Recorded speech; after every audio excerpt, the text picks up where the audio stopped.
Smoking is the main avoidable cause of death in the world. There is a direct causal relationship between smoking and lung cancer. Practically, half of the smoking people will die for any sickness related to this kind of consume. During this century, 1,000 million people will die due to illnesses related to smoking. This is equivalent to 8 times total of population in Mexico.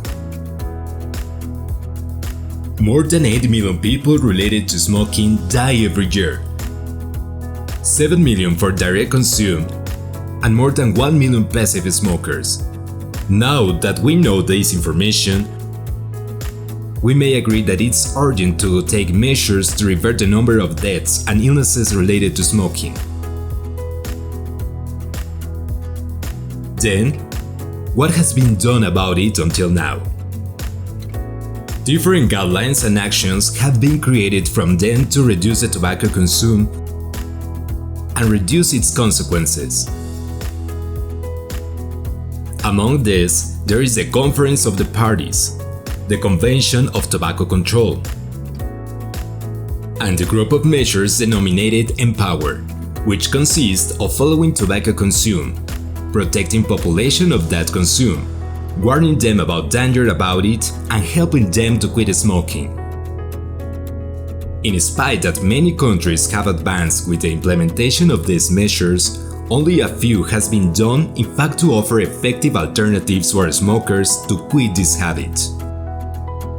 Very low amounts of abstinence are achieved, and the amount of relapses are too high. Only 5% of smokers trying to quit without any help can do it.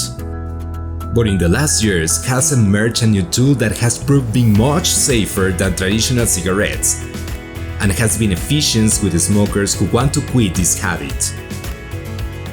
We are talking about the vapor, an electronic tool that provides nicotine through vapor. These tools have 95% less harmful substances than regular cigarettes. For that reason, it makes it a good alternative to reduce the probability of death among tobacco consumers. Besides reducing the harm provoked by tobacco, it avoids the physical addiction provoked by nicotine and the psychological addiction. Thanks to the action of vaping resembles smoking.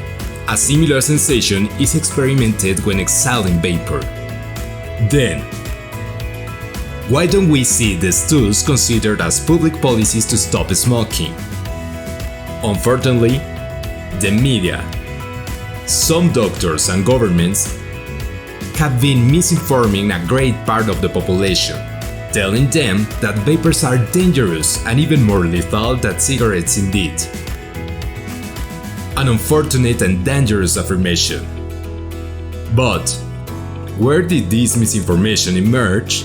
Between March 2019 and February 2020, in an isolated way, many Ebola cases were confirmed in the USA, a lung illness that in its moment was related to vaping.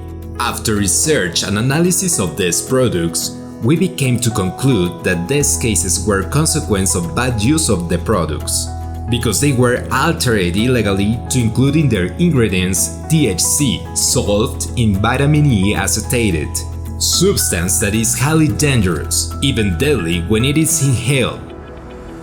This is because vitamin E acetate is fat-soluble, in difference with the ingredients usually used in vaping, which are water-soluble.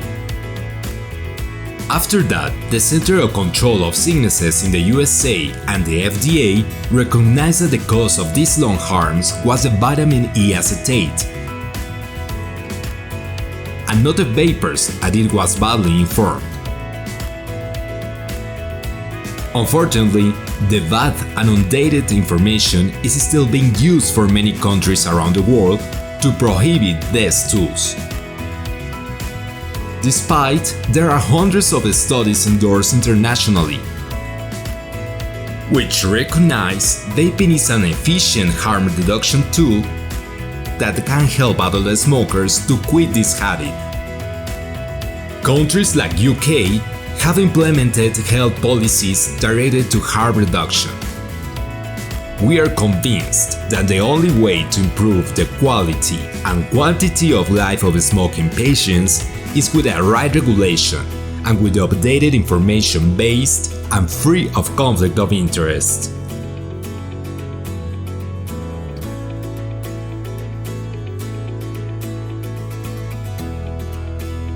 For an informed and conscious vaping,